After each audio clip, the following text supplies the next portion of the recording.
جو کہ حضرت عمر بن خطاب رضی اللہ تعالی عنہ، انہوں نے برسر منبر ارشاد فرمایا کہ میں نے رسول پاک صلی اللہ علیہ وآلہ وسلم سے سنا ہے کہ آپ فرما رہے ہیں انما الاعمال بالنیات، جتنے بھی اعمال ہیں ان کا ثواب وہ نیتوں پر ہوتا ہے، اور اگر نیت کے اندر اخلاص ہے تو ثواب دستیاب ہوگا، نیت کے اندر اخلاص نہیں ہے تو ثواب دستیاب نہیں ہوگا۔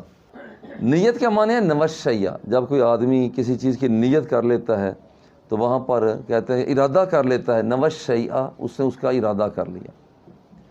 اور اصطلاح میں کہا جاتا ہے توجہ القلب نحو الفعل ابتغاء لوجہ اللہ، اللہ کی رضا چاہنے کے لیے دل کا کسی چیز کی طرف متوجہ ہو جانا۔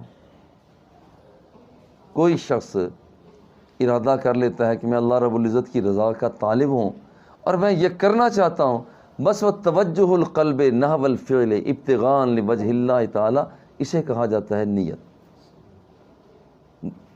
اندر سے توجہ ہو گئی۔ اور دیکھیں اللہ رب العزت اعضاء جوارے، یہ تو بات کی بات ہے نا، وہ کسے دیکھتا ہے؟ ان اللہ لا ينظر الى صورکم، اللہ تمہاری شکلوں کو نہیں دیکھتا، ولا الى اموالکم، وہ تمہارے مالوں کو بھی نہیں دیکھتا، ولکن ينظر الى قلوبکم واعمالکم، وہ تمہارے دلوں کو دیکھتا ہے، جس کا مطلب تمہاری نیتوں کو دیکھتا ہے۔ دیکھیں نیت ایک ایسی چیز ہے جس کے ساتھ سارے اعمال آگے پنپتے ہیں۔ جیسے 2 نفل پڑھے جاتے ہیں، 2 سنتیں بھی تو اسی طرح پڑھی جاتی ہیں، جیسے یہی 2 سنتیں پڑھی جاتی ہیں، 2 نفل پڑھے، فرض بھی 2 اسی طرح پڑھے جاتے ہیں۔ تو پھر یہاں پر یہ پارٹیشن جو ہوتی ہے کہ یہ نفل ہیں، یہ سنتیں ہیں، یہ فرائض ہیں، وہ کہاں سے آ گئی بھائی؟ وہ نیت سے ہوتی ہے۔ جب نیت ایک آدمی کر لیتا ہے کہ میں یہ 2 نفل پڑھ رہا ہوں، وہ نفل بن جاتے ہیں، پڑھے بالکل اسی طرح سے جاتے ہیں۔ سنتیں فجر کی ہم سنتیں پڑھتے ہیں، وہ اسی طرح سے پڑھی جاتی ہیں۔ سنتیں کیوں بن گئیں؟ بھائی ارادہ نیت بدل گیا۔ اچھا ابھی بعد میں آنے والے فرض جو ہیں وہ بھی تو اسی طرح سے ہیں، وہ کیسے بدل گئے؟ ارادہ بدل گیا۔ ارادے کی تبدیلی یعنی جیسے جیسے ارادہ ہوتا ہے، اللہ رب العزت ارادہ اور یہ نیت ایک ایسی چیز ہے، ایک آدمی نیت کر لیتا ہے کہ میں نے یہ کام کرنا ہے، وہ کر نہیں پاتا، رب ذوالجلال اس بندے کو ثواب عطا فرما دیتا ہے۔ قیامت کے دن اللہ جل جلالہ فرشتوں سے فرمائے گا اس کے نامہ اعمال میں یہ نیکیاں لکھ دو۔ یا اللہ اس نے نیکیاں تو کی نہیں، تو یہ نیکیاں لکھ دیتے ہیں۔ حکم ہوگا نیکی کی نہیں، مگر اس بندے کا ارادہ تھا، چاہتا یہ تھا کہ میں یہ کام کر لوں، مگر اسے موقع دستیاب نہ ہو سکے۔ چاہتا تھا کہ میں لاکھوں کروڑوں تقسیم کر دوں، مگر دستیابی نہیں تھی۔ چاہتا تھا کہ میں جہاد میں چلا جاؤں، بھائی دستیابی نہیں تھی۔ یہ چاہتا تھا کہ میں صلاۃ اللیل اتنی رکعات پڑھوں، بھائی وہ دستیابی نہ ہو سکی کہ مجبوریاں تھیں، بیماریاں تھیں، کام اگرچہ نہیں کر سکا، نیت صاف تھی، لہذا یہاں پر اس کو لکھ دیا جائے۔ دیکھو اخلاص کی جو تعریف ہمیں قرآن مقدس سے ملتی ہے، نیت کے اندر اخلاص ہونا۔ اب ہم دیکھتے ہیں کہ اللہ رب العزت نے جو جانوروں کے حوالہ سے فرمایا ہے نا، وہ ہے لبنا خالصا سائغا للشاربین ان لکم فی الانعام لعبرۃ نسقیکم مما فی بطونہ من بین فرث و دم لبنا خالصا سائغا للشاربین۔ لبن کو خالص فرمایا ہے، اور اللہ جل جلالہ خالص اخلاص چاہتا ہے۔ اور یہ لبن خالص کیسے ہے؟ جہاں سے آتا ہے اس کے ایک طرف خون، دوسری طرف گوبر، یہ ان دونوں کے درمیان سے ہو کر آتا ہے، وہ دونوں کے درمیان سے ایسا ریفائن ہوتا ہے، جب یہ تھنوں سے باہر نکلتا ہے نہ اس کے اندر گوبر ہوتا ہے نہ اس کے اندر خون ہوتا ہے۔ یہ ہے اخلاص، لبنا خالصا۔ اللہ رب العزت اس طرح کا اخلاص بندوں سے چاہتا ہے، وہ چاہتا ہے کہ میرا بندہ مخلص ہو، صحیح اس کی توجہ میری طرف ہو. بلکہ وہ اتنا فرماتا ہے یا بنی آدم تفرغ لعبادتی املا صدرک غنن، میرے بندے تو میری طرف کیوں نہیں آتا؟ تفرغ کا مطلب یہ ہوتا ہے خالی ہو کر، او ذہن کو خالی، میری طرف توجہ کر. املا صدرک غنن، میں رب ہو کر وعدہ کرتا ہوں میں تجھے امیر کر دوں گا. اور یہاں پر املا صدرک غنن واسد فقرک، اور پھر میں تیری فقیری بھی دور کروں گا. میں بڑے پیار سے کہتا ہوں یہ علماء جو ہیں، آپ ان کے شروع کو دیکھیں، یہ اتنے مالدار تو نہیں ہوتے، نہ متمم. سرکار دو سراغ کائنات کیا کہا، پیٹ پر پتھر باندھتے کیا تھا؟ آپ کے پاس کیا تھا؟ یہ چیزیں کیا تھیں؟ نہیں تھیں. مگر پھر ایک وقت آیا، فرمایا لو شئت لصارت معی جبال الذہب، اگر انگلی کا اشارہ کر دوں تو یہ پہاڑ بھی سونے کا بن کر میرے اشارے پہ چلنا شروع ہو جائے. پھر یہاں تک کام ہو گیا، پھر یہاں تک ہو گیا کہ حضور نے فرمایا دیکھو تم لوگ وہاں پر کلمہ طیبہ پڑھتے ہو، اگر تم میں سے کوئی شخص مر جاتا ہے اور اس کی جائیداد ہے، وہ تو ہے تمہارے لیے، تمہارے بچوں کے لیے ہے، وہ تمہارے بچوں کے لیے ہے. لیکن یاد رکھنا کہ اگر کوئی آدمی قرض چھوڑ کر مرتا ہے تو وہ میں بیت المال سے دوں گا. یہاں تک ہو گیا، جس کا مطلب ہے کہ یہاں آپ ابتدا کو دیکھ لیجئے. ابتدا جو ہے یہاں پر اللہ والوں کی آپ دیکھ لیجئے، وہ اسی طرح سے ہوتی ہے، مگر بعد میں اللہ رب العزت نے متمول کرتا ہے. کیوں؟ یہ اللہ کی طرف متوجہ ہو جاتے ہیں، اللہ جل جلالہ ان کی طرف متوجہ ہو جاتا ہے. تو یہ ہے اخلاص، یہ ہے نیت کا صاف ہونا. نیت کی صفائی کے ساتھ، یعنی یہ دیکھیں آپ آخری سال میں پہنچ چکے ہیں، نیت آپ کی پہلے جیسے بھی رہی سو رہی، لیکن آج سے تہیہ کر لیں کہ جو کام ہم نے کرنا ہے خالصتاً رب کی رضا کے لیے کرنا ہے انشاءاللہ. دل کے اندر پکا تہیہ کر لیں، جو کچھ بھی ہو جائے ہم نے اللہ کو راضی کرنے کے لیے کرنا ہے، اللہ کی رضا کے حصول کے لیے ہم نے کرنا ہے. اور دیکھیں یہ اکثر و بیشتر لوگ عبادت کرتے ہیں مگر انہیں عبادت کا لطف نہیں آتا، اور بلکہ وہ آپ کو کہتے ہوئے ہی سنائی دیتے ہیں، اور جناب عبادت تو کرتے ہیں مزہ نہیں آتا. بھئی وجہ کیا ہے؟ وجہ یہ ہے کہ ہم نے خود ہی بیریئر لگا دی ہے، وہ مزہ آتا ہی نہیں ہے. حضور علیہ الصلوۃ والتسلیم نے ارشاد فرمایا ثلاث من کن فی، تین چیزیں ایسے ہیں یہ جس بندے کے اندر ہوں گی وجد حلاوت الایمان، ایمان کا اسے مزہ آئے گا، مزہ آئے گا اسے. ایمان کا مزہ کیا ہے؟ وہ تین چیزیں کون سی ہیں؟ تین چیزوں کے اندر این یحب اللہ ورسولہ، این یکون اللہ ورسولہ احب الیہ مما سواہ. اللہ اور اس کے رسول کا پیار اتنا زبردست قسم کا ہو، اتنا زبردست قسم کا ہو، کسی دنیا جہان کی کسی چیز کا پیار درمیان میں اتنا نہ ہو. نمبر ایک. نمبر دو، وَأَن يُحِبَّ الْمَرْءَ وَلَا يُحِبُّهُ إِلَّا لِلَّهِ، دوسروں کے ساتھ بھی جو محبت کرتا ہے تو اس کے اندر للہیت ہو، اخلاص ہو. اور تیسری بات یہ ہے وَأَن يَكْرَهَ أَن يَعُودَ، یہ شخص جس وقت یہ بندہ وَأَن يَكْرَهَ أَن يَعُودَ إِلَى الْكُفْرِ، وہ کفر یعنی یہاں پر گناہ کے معنی، کفر کی طرف، گناہ کی طرف وہ واپس پلٹ کر جانا اسے یوں لگے أَن يُقْذَفَ فِي النَّارِ، کہ جتنا برا اسے یہ لگتا ہے کہ میں آگ میں جاؤں گا تو جل جاؤں گا، بھسم ہو جاؤں گا، برباد ہو جاؤں گا، جیسے یہ اسے لگتا ہے اسے گناہ کی زندگی میں جانا یوں گندا لگے،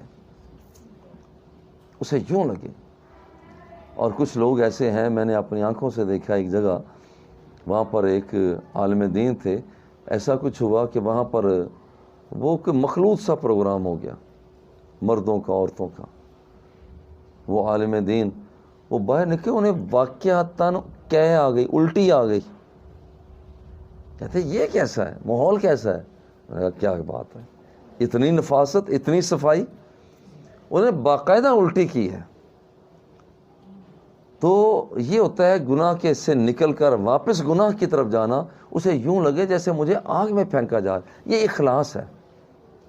جب بندے کے اندر یہ تین چیزیں آ جاتی ہیں، اللہ اور اس کے رسول کی محبت سب سے زیادہ، کسی بھی انسان کے ساتھ محبت ہو تو صرف اللہ کو راضی کرنے کے لیے، اور پھر گناہ کی زندگی میں پلٹ کر جانا اسے یوں برا محسوس ہو کہ جیسے اسے آگ میں پھینکا جا رہا ہے، لو پھر کیا ہوتا ہے؟ من کن فی وجد حلاوت الایمان، اس بندے کو ایمان کا مزہ آ جایا کرتا ہے۔ ایمان کا اپنا مزہ ہے، اگر مرغ متنجن کا مزہ ہے تو ایمان کا کوئی مزہ نہیں، اگر اتنی چیزیں ہیں ان کے مزے ہیں تو ایمان کا کوئی مزہ نہیں۔ اتنا مزہ ہے دو عالم سے کرتی ہے بیگانہ دل کو، عجب چیز ہے لذت آشنائی۔ اور جس وقت اللہ جل جلالہ کی بندہ آشنائی ہوتی ہے تو اس وقت یہ عجیب سی کیفیتیں پیدا ہوتی ہیں، عجیب انداز پیدا ہوتے ہیں، دو عالم سے کرتی ہے بیگانہ دل کو۔ اور جس وقت یہاں پر ہے ان یکون اللہ ورسول احب الیہ مما سوا، عجب چیز ہے لذت آشنائی۔ اور جب لذت آشنائی ہوتی ہے تو پھر یہ ہوتا ہے کہ جدھر دیکھتا ہوں ادھر تو ہی تو ہے۔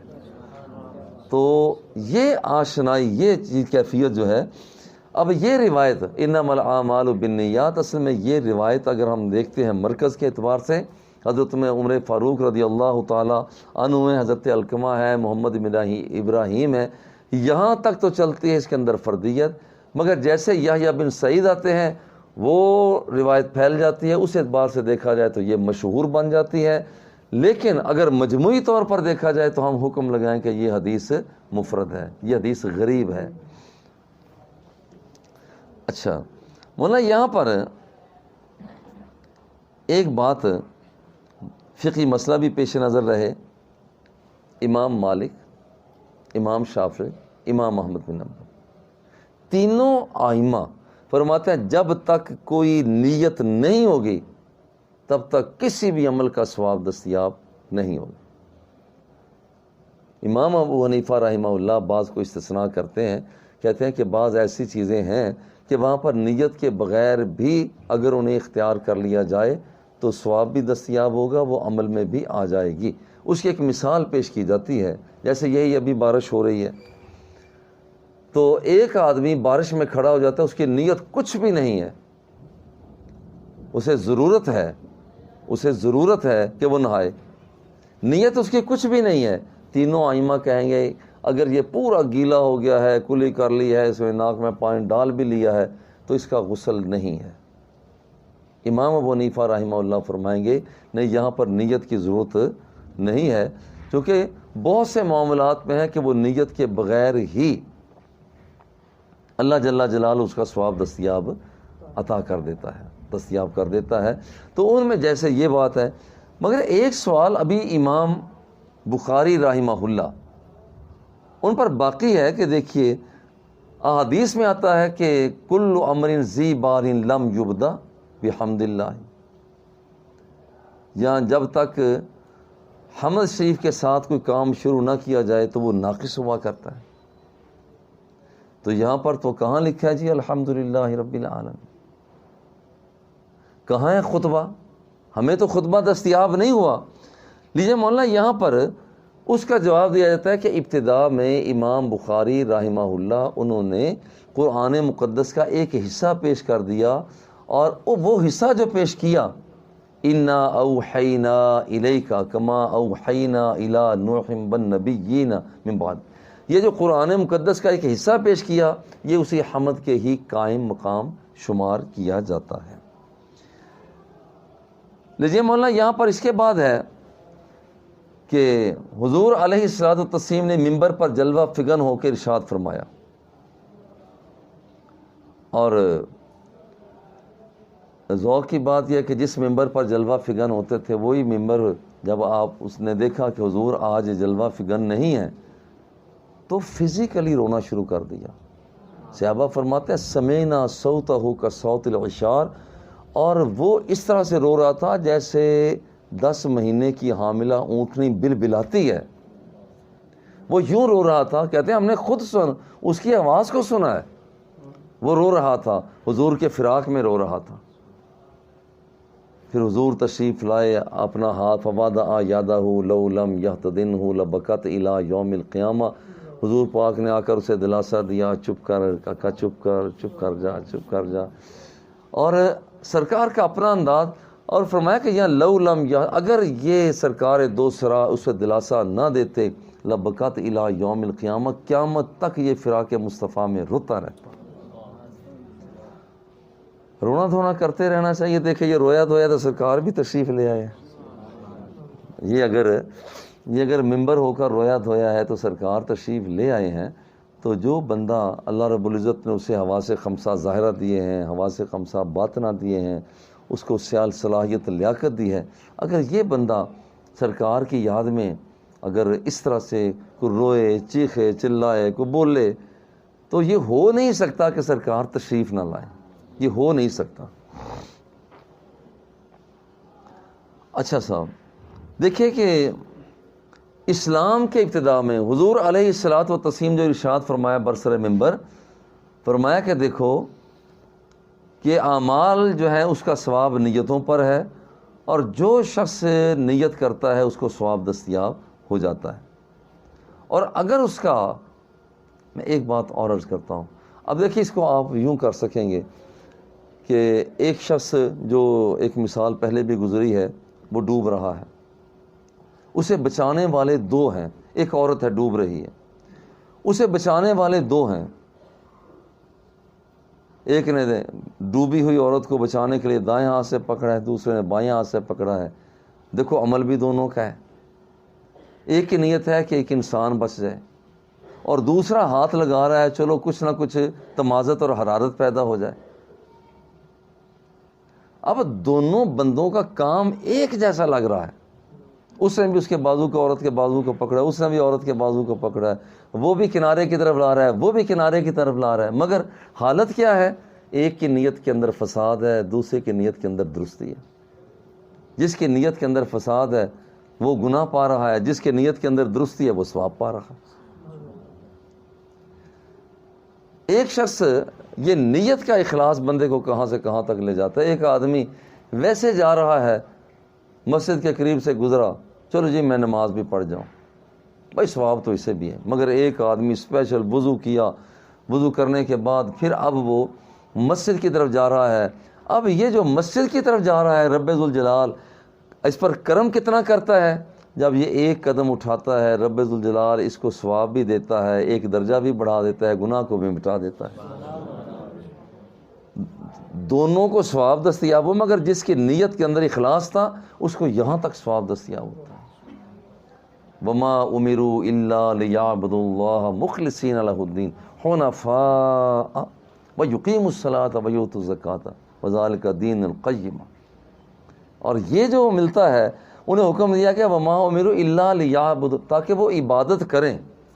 اور یہ بات یاد رکھیں, عبادت صرف کوئی نماز کا نام نہیں ہے, صرف روزے کا نام نہیں ہے, صرف حج کا, صرف زکوٰۃ کا نام نہیں ہے.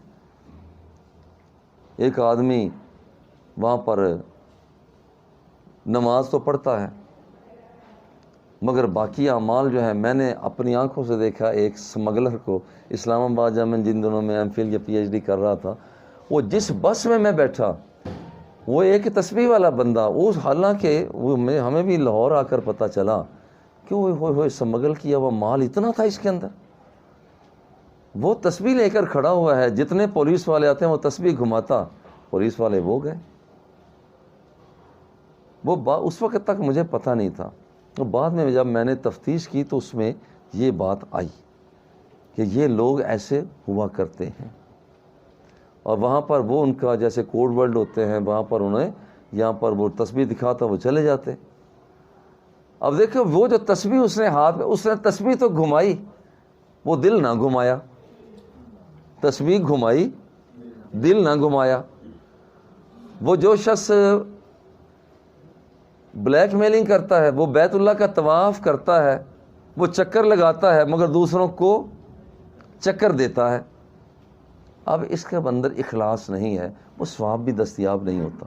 حضور علیہ الصلاۃ والتسلیم نے ارشاد فرمایا کہ جو بندہ جو نیت کرتا ہے, وَإِنَّمَا لِامْرِئٍ مَّا نَوَىٰ فَمَنْ كَانَتْ هِجْرَتُهُ إِلَىٰ دُنْيَا يُصِيبُهَا أَوْ إِلَىٰ امْرَأَةٍ يَنكِحُهَا. جو بندہ نیت کرتا ہے دنیا کی اسے دنیا مل جاتی ہے, جو نیت کرتا ہے دین کی اسے دین مل جاتا ہے. اس لیے آج سے اخلاص کے ساتھ دین کی نیت کر لیں. جو 7-8 سال گزرے سو گزرے. نیت جیسی ہو سکتا ہے کہیں جھول پیدا ہو گئی ہو, دل کے اندر تہیہ کر لیں کہ اے اللہ تو نے زندگی دی ہے, تیری راہ میں خرچ کروں گا, رسول پاک کی محبت میں خرچ کروں گا. یہ جب نیت ہو جائے گی تو بس اسی وقت سے سمجھ لیجئے کہ رب ذوالجلال کی طرف سے چھم چھم رحمتوں کا نزول شروع ہو گیا. ورنہ یہاں پر جو بندہ جس انداز میں سوچ بچار پیدا کرتا ہے, جو کہتا ہے مجھے دنیا مل جائے اسے دنیا مل جائے گی, اور جو کہتا ہے کہ مجھے کسی عورت کے ساتھ نکاح ہو جائے اس کا نکاح ہو جائے گا. اب یہاں پر ہجرت, ابتدائی اسلام میں ہجرت فرض تھی. نمبر 1 یہ معیار تھا کہ جو بندہ ہجرت کرے گا وہ مسلمان ہوگا, جو ہجرت نہیں کرے گا وہ مسلمان نہیں ہوگا. یہ معیار تھا. الا یہ کہ وہاں پر مسلمانوں کی وہ مسلمان جو ہے وہ کافروں کے زیر اطاعت ہو. بھائی ہجرت کرنا فرض, یہاں پر ان کو تجزیہ کیا جاتا تھا کہ ہجرت کرتا ہے یا نہیں کرتا. ہجرت کرتا ہے مسلمان ہے, ہجرت نہیں کرتا بھائی یہاں پر یہ بندے کو ہم ایماندار نہیں کہہ سکتے. ابتدائی اسلام میں ہجرت کا کرنا فرض ہو گیا. اچھا, جس وقت مکہ مکرمہ فتح ہو گیا تو ہجرت اب منسوخ ہو گئی. بھائی اگر یہ نہیں منسوخ ہونے کا مطلب کہ اب ہجرت تو ہوگی نہیں, اب جو ایک معیار قائم کیا ہوا تھا کہ جو شخص ہجرت کرے گا اس پر چھاپ لگے کہ یہ مسلمان ہے. اچھا, اب یہاں پر مکہ شریف فتح ہو گیا, مکہ مکرمہ فتح ہو گیا, اب ہجرت جو ہے اب وہ تو فرض نہ رہی, مگر اس کے باوجود یہ بات پیش نظر رہے کہ ہجرت پھر بھی قیامت تک, دوسرے حدیث پاک میں آتا ہے ہجرت قیامت تک جاری رہے گی. دیکھیں ہندوستان سے لوگ پارٹیشن ہوئی, پاکستان آ گئے. روس نے حملہ کر دیا افغانستان پر, بہت سے افغانستان کے لوگ ہجرت کر کے یہاں پر آ گئے, پاکستان میں آ گئے. کچھ ایران کے بارڈر میں, کچھ ادھر چلے گئے, کچھ کس طرف چلے گئے. ہجرت تو قیامت تک جاری و ساری رہے گی, یہ ختم نہیں ہوگی. لیکن وہ جو فرض ہجرت تھی کہ یہاں پر مکہ مکرمہ سے ہجرت کر کے مدینہ منورہ میں جانا ہے, فتح مکہ کے بعد وہ ختم ہو گئی. ورنہ یہاں پر یہ مکہ مکرمہ کی طرف ہجرت کوئی پہلی بات نہیں تھی. مسلمانوں نے سب سے پہلا وفد ہجرت کر کے حبشہ کی طرف کیا. حضور علیہ الصلوۃ والتسلیم کی دعائیں ان کے ساتھ تھیں, اور یہ مشکل ترین کام تھے مولانا. اور پھر دوسرا جو ہجرت کا مرحلہ تھا وہ مکہ مکرمہ سے ہجرت کر کے مدینہ منورہ پہنچنا تھا. اچھا, اور ہجرت کا ایک اور بھی اہتمام ہوتا ہے کہ کافروں کے ملک میں اگر اسلام کو بچانا مشکل ہو جائے تو وہاں سے ہجرت کرنا ضروری ہو جاتا. اگر کوئی بندہ سمجھتا ہے کہ شاعر اسلامیہ وہاں پر آگے بڑھ سکتے نہیں ہیں, وہاں پر روکا جا رہا ہے اور میں آگے اسلام کو پھیلا نہیں سکتا, تو وہ ہجرت کر کے دوسری جگہ پر وہاں سے, جیسے ہمارے یہ ملک ہے, امریکہ ہے, برطانیہ ہے, چائنا ہے, رشیا ہے, اگر یہاں پر اسلام کی تبلیغ آگے نہ بڑھ رہی ہو اور وہ پابندیاں لگ جائیں کہ یہاں پر خبردار یہاں پر کوئی اسلام کا نام لے گا, جب یہ محسوس ہو کہ یہاں پر آگے پنپ نہیں سکتا معاملہ, تو پھر کیا کہ وہاں سے ہجرت کرنا لازم قرار پا جائے گا. آج بھی ایک باقاعدہ علماء میں ڈیبیٹ چل رہی ہے کہ برطانیہ والوں کے لیے وہاں شہریت کو اختیار کرنا کیسا. امریکہ کے اندر شہریت کو ایک ہے لوگ چلے جاتے ہیں واپس آ جاتے ہیں, شہریت کو اختیار کرنا کیسا. اس میں ایک جو سکم کی بات ہے وہ ان کے جو پیپرز پر لکھا ہوتا ہے کہ میں برطانیہ کی گورنمنٹ کا وفادار رہوں گا, میں برطانیہ کی گورنمنٹ کا میں حلفیہ بیان دیتا ہوں, وفادار رہوں گا. اگر یہ بات ہو کہ میں اس کا وفادار رہوں گا اور پھر وہ سائن کرتا ہے کہ میں وفادار رہوں گا, تو گویا کہ اس نے بہت بڑا برا کام کر لیا. چونکہ ان کی گورنمنٹ کے ساتھ وفاداری آج کل آپ دیکھ رہے ہیں کہ وہ ان کی جو گورنمنٹ کے ساتھ وفاداری ہے وہ اسلام کے ساتھ بیزاری کی صورت میں آ رہی ہے, جو ہمیں اسلامو فوبیا کی صورت میں اس کا مقابلہ کرنا پڑ رہا ہے. کیونکہ وہاں کے رہنے والے لوگ اسلام کے خلاف ایک نئی سازش لے کر آئے ہوئے ہیں. جیسے یہاں پر ہم نے نظام پیش کرنا ہے، وہاں پر انہوں نے اس کے خلاف نظام پیش کر دیے ہوئے. ہم نے اسلام کا جو نظام پیش کیا، اسلام کا شورائی نظام پیش کیا، انہوں نے کہا جناب جمہوری نظام ہونا چاہیے. ہم نے اسلام کا وہاں پر جو نظام پیش کیا تو اس کے اندر تو وہ ہمارا سرمایہ دارانہ نظام کے مقابلہ میں ہے، یہ جی اسلامی نظام معیشت ہے، انہوں نے سرمایہ دارانہ نظام پیش کر کے رکھ دیا. ہم نے جس وقت کہا جناب یہاں پر شورائی نظام، انہوں نے کہا جناب ڈیموکریسی ہونی چاہیے. ہم نے کہا کہ نظام عدل ہونا چاہیے، تو انہوں نے کہا جی ایکویلٹی ہونی چاہیے. وہ ان کے اپنی اصطلاحات ہیں. ہم بھولے بھالے لوگ ہم بھی کہنا شروع کرتے ہیں بھئی ہم بھی جمہوریت پسند ہیں، ہم جمہوریت پسند ہیں. بھئی ہم وہ جمہوریت پسند نہیں ہیں، ہم شورائیت پسند ہیں. ہم اپنی اصطلاحات کو کیوں بدلیں؟ ہم اپنی اصطلاحات کو جب ہم نے خالصتاً اسلام کو پیش کیا تو غیر اسلامی قوتوں نے وہاں پر لبرلزم کو پیش کر دیا. وہاں پر انہوں نے یہ پیش کر دیا کہ جناب یہاں پر یہ جو مسلمان اسلام پیش کرتے ہیں، ہماری یہ جو آج کل حیرانی کی بات یہ ہے کہ آج کل تصوف کی سرپرستی بھی امریکہ فرما رہا ہے. ہمارے یہاں پر لوگ ہیں کہ یہاں پر ہیں صوفی صاحبان ہیں، مگر انہیں گرانٹ کہاں سے ملتی ہے؟ غیر ملکی پیسوں پر. بھئی وہ تم نے تصوف کا بھئی اسلام کے مقابلے میں تصوف کیسا ہے؟ یا صوفیوں سے کام جو لیا جائے وہ نہیں ہونا چاہیے. غرض یہ ہے کہ یہاں پر جو ہجرت جو ہے اس کا ایک معنی یہ بھی ہے کہ برے کاموں کو چھوڑ کر اچھائی کاموں کی طرف آ جانا. یہاں پر اس کا نام بھی ہجرت ہے. میں جب نیا یہاں پر جامعہ فریدیہ میں داخل ہوا تو میں نے خواب دیکھا کہ میں ہندوستان سے، وہ لڑائی ہوئی ہے تو ہندوستان سے ہجرت کر کے پاکستان میں حضرت مولانا قبلہ ابو ظفر مفتی منظور احمد رحمۃ اللہ تعالیٰ علیہ، وہ ہمارے بڑے استاد تھے. تو میں نے کہا استاد جی کہا استاد جی یہ میں نے خواب دیکھا ہے، اس کا کیا مطلب؟ انہوں نے بڑی مبارک دی، تمہیں مبارک ہو کہ یہاں پر یہ جو ہندوستان سے یہ پاکستان کی طرف آنا یہ ایک ہجرت ہے، یہ گناہ سے نیکی کی طرف ہجرت ہے. بڑا دل کو سکون ہو گیا کہ جس کام کی طرف آئے ہیں وہ اللہ رب العزت نے کی بارگاہ میں قبول ہے. تو یہ جو آپ آئے ہیں تو یہ آپ نے کیا کیا؟ آپ اپنے گھروں سے چل کر آئے، تو ہجرت ہی تو ہے. گناہ کی زندگی کو چھوڑا، نیکی کی زندگی کی طرف آ گئے. اور یہ دیکھیے آخری زمانہ میں جو فتنے ظاہر ہوں گے کہ لوگ پھر ہجرت کر کے وہ شام کی طرف جائیں گے. یہ بات شام کی طرف لوگ جائیں گے، یہ فتنہ فسادات وہاں پیدا، تو وہ بھی ایک ہجرت ہوگی. تو حضور علیہ الصلوۃ والتسلیم نے ممبر پر جلوہ فگن ہو کر فرمایا انما الاعمال بالنیات، اعمال جو ہیں وہ نیتوں کے ساتھ ہیں، اور ہر بندے کے لیے وہی کچھ ہے، ہر انسان کے لیے وہی کچھ جو اس نے نیت کی ہے. جس کی ہجرت دنیا کے لیے ہوگی وہ اسے پا لے گا، اگر کسی عورت کے لیے ہوگی اس کے ساتھ نکاح کر لے گا، پس اس کی ہجرت اسی کی طرف ہے جس کی طرف وہ ہجرت کر رہا ہے. وصلی اللہ تعالی علی حبیبہ و آلہ و اصحابہ.